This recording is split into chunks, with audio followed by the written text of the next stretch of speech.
Muito bem, este é o Conexão Futura aqui na tela do canal Futura na TV e também na internet, no nosso site. Você pode acessar aí futura.org.br/Conexão Futura para saber tudo sobre o nosso programa. E você já parou para pensar em quais serão as suas escolhas nas eleições municipais de outubro? Pois é, falta pouco tempo para escolhermos os candidatos para prefeito e vereador. E além de entender a função de cada um deles, nesses cargos, é importante conhecer aí as propostas de cada candidato para votar com consciência e entender as melhores propostas para a sua comunidade. Lá em Belo Horizonte, Minas Gerais, um grupo de professores e lideranças de movimentos sociais tem realizado uma série de ações para estimular a participação política dos eleitores. Então, quem conversa mais com a gente sobre esse assunto agora é o Robson Sávio.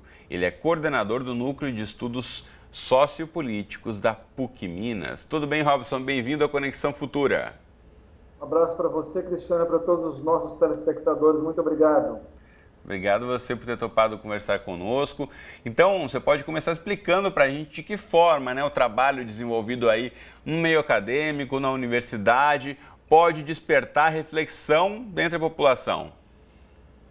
Olha, Cristiano, é um trabalho que ele é feito de forma permanente, baseado muito na ideia de que formação política é um ato contínuo, não deve acontecer somente nos momentos das eleições, mas deve incidir em toda a vida do cidadão. As nossas escolhas na família, no ambiente de trabalho, na escola, nas nossas rodas de amigos, todas essas escolhas refletem posições políticas. Então, nós somos um grupo que temos professores, lideranças comunitárias, lideranças de movimentos sociais, que temos uma agenda permanente de discussão e formação política, envolvendo cursos, encontros, produção de material, rodas de conversa, debate com estudantes, promoção de eventos. Mas isso se dá ao longo de todo o ano e também nós damos toda uma atenção especial nesses períodos eleitorais.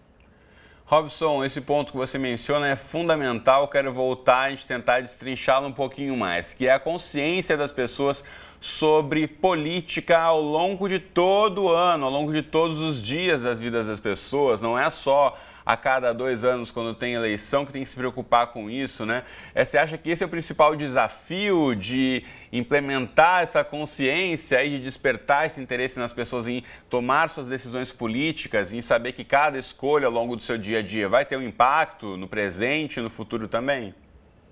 Sem dúvida alguma. Primeiro, Cristiano, é muito importante a gente pensar o seguinte, que consciência não é um ato de alguém que sabe algum conceito, alguma ideia que passa para o outro. Consciência é um despertar que cada um de nós vai tendo da nossa situação, dos problemas, das realidades com as quais nós convivemos, e a partir dessa postura individual, dessa consciência individual, as pessoas tomam, digamos assim, posturas e estão preocupadas em soluções para os seus problemas. Nesse sentido, tudo que tem a ver com o nosso cotidiano, mesmo naquele microcosmos, naquele micro-universo que nós atuamos, na comunidade, na escola, no ambiente familiar, todas essas questões são questões que têm a ver com política, com relações de poder, com opções que nós tomamos. Então não existe mais nada perverso e perigoso do que, às vezes, uma tentativa de criminalização da política, inclusive da política institucional, essa que se dá nos partidos, nos governos, porque nas democracias representativas são as instâncias partidárias e governamentais que, inclusive, representam o interesse da população. Então, nada mais perigoso do que essa ideia de que a política é algo ruim, é perigoso, ou ela é restrita somente a alguns atores e algumas pessoas. Muito bem. Robson, vocês já promoveram um encontro entre os candidatos à prefeitura da cidade de Belo Horizonte com a comunidade? De que forma se deu essa participação, então, do público?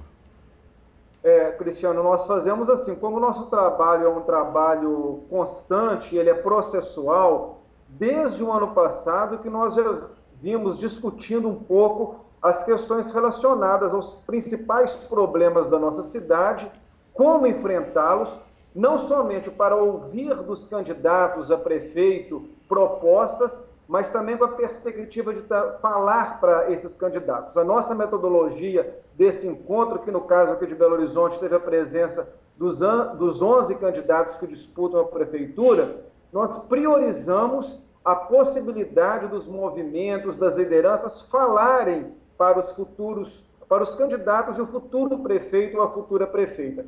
Nesse sentido, inclusive, mudando um pouco essa lógica de que as decisões sempre elas vêm de cima para baixo, de um técnico ou daquele que é eleito e que às vezes até esquece de ouvir a população.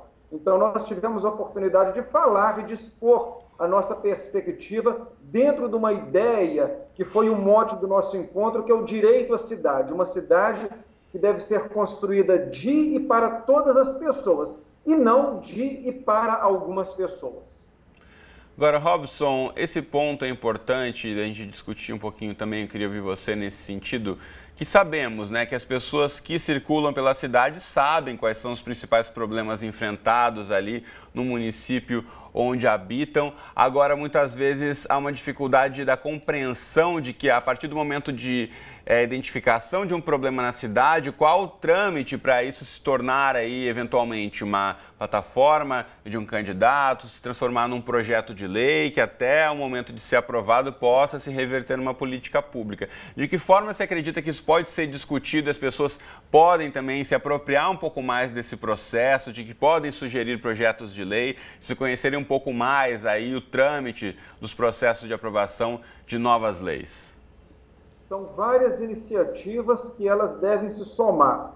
É claro que a educação para a cidadania ela é fundamental, porém a educação à cidadania não dá somente no ambiente da educação formal. Ela se dá na comunidade, em todos os espaços, nos movimentos sociais. Além disso, é claro que as pessoas têm que entender quais são, digamos assim, as funções do Executivo e do Legislativo, para inclusive ter clareza em relação a propostas e a cobrança. E nós trabalhamos muito, Cristiano, com a perspectiva de que, no período eleitoral, além de escolher bem os candidatos, conhecer seu passado, seus vínculos, quem os financia, é fundamental a criação de grupos de iniciativas de acompanhamento, tanto dos mandatos dos parlamentos, ou seja, na Câmara de Vereadores, mas também o acompanhamento do Executivo. Nesse sentido, o NESP e esse coletivo que nós temos de formação continuada na área de política, desenvolveu a metodologia chamada acompanhamento do Legislativo e acompanhamento do Executivo, no qual, com essa metodologia, as pessoas ou grupos podem também acompanhar o eleito. É fundamental que nós entendamos que a eleição é um processo. Ele começa com o voto, ele não termina com o voto. E, nesse sentido, somente teremos políticos, tanto no Executivo quanto no Legislativo, mais próximos da comunidade e da população, à medida em que cada um de nós não somente temos o direito, mas o dever de acompanhar e monitorar esses eleitos. Bom, a gente sabe que a internet está aí também servindo como um banco de dados para registrar o passado e muitas ações aí, principalmente das figuras públicas. A gente sabe aí também da importância da lei da ficha limpa, ou seja, tem dispositivos online muito importantes e muito válidos, né, para o eleitor buscar informações antes de depositar aí o seu voto de confiança em determinado candidato, né, Robson? E esses mecanismos, Cristiano, eles não somente nos possibilitam essa pesquisa em relação àqueles que nós iremos depositar a nossa confiança, que é o nosso voto, mas nos permitem também esse processo subsequente, que é o acompanhamento daqueles que serão eleitos.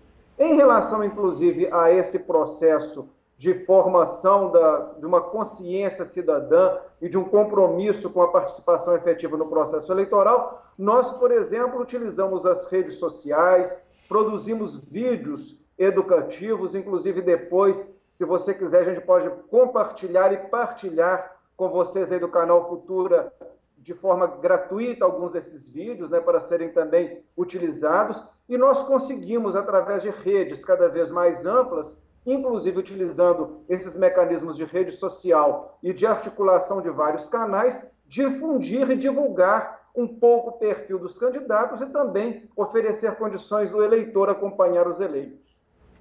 Sem dúvida, Robson, a nossa ideia aqui é conectar, já está no nome do programa, Conexão Futura. Queremos sim os conteúdos que vocês puderem disponibilizar para a gente. E também essa nossa entrevista pode ser compartilhada em todas as redes sociais, inclusive junto aí ao movimento do Núcleo de Estudos Sociopolíticos da PUC Minas. A gente vai continuar acompanhando essa questão até as eleições aí, tem muito assunto para ser discutido. Por enquanto eu preciso encerrar por conta do nosso tempo aqui, mas a gente volta a conversar, hein? Robson Sávio, muito obrigado por ter conversado conosco diretamente de Belo Horizonte, Minas Gerais. Um abraço para os mineiros e um especial para você. Grande abraço, estarei sempre à disposição, Cristiano. Até mais. Bom, a gente falou bastante aqui sobre internet, deixa eu aproveitar e colocar rapidamente na tela um dos sites que eu mencionei para você, que é o do Movimento Ficha Limpa. Você pode acessar aí, que é movimentofichalimpa.com.br. Aqui você consegue entender um pouco mais sobre o histórico dessa lei, tão importante aí para a história do nosso país. A gente sabe que sempre tem alguns candidatos tentando burlar algumas questões em relação a essa lei, mas ela é muito importante para garantir aí que os nossos representantes tenham, né, sua ficha limpa no mínimo.